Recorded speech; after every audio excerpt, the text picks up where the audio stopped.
എല്ലാവർക്കും നമസ്കാരം.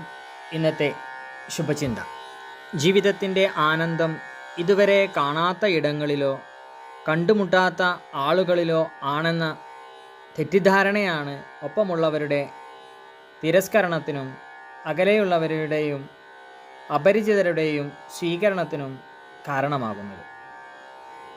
എന്നും കൂടെയുള്ളവരുടെ ഉപഹാരങ്ങൾക്ക് ചില പ്രത്യേകതകൾ ഉണ്ട്.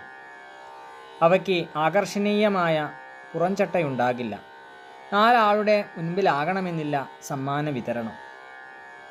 ഓരോ പ്രഭാതവും, ഓരോ സൗഹൃദവും, ഓരോ ഹൃദയമിടിപ്പും, ഓരോ ശ്വാസവും സമ്മാനമാണെന്ന് തിരിച്ചറിഞ്ഞാലേ കർമ്മനിരതമായ ദിനരാത്രങ്ങൾ ഉണ്ടാകൂ. എല്ലാവർക്കും നന്മകൾ ഉണ്ടാകട്ടെ. എല്ലാവർക്കും ജീവിത വിജയം ഉണ്ടാകട്ടെ. നന്ദി, നമസ്കാരം.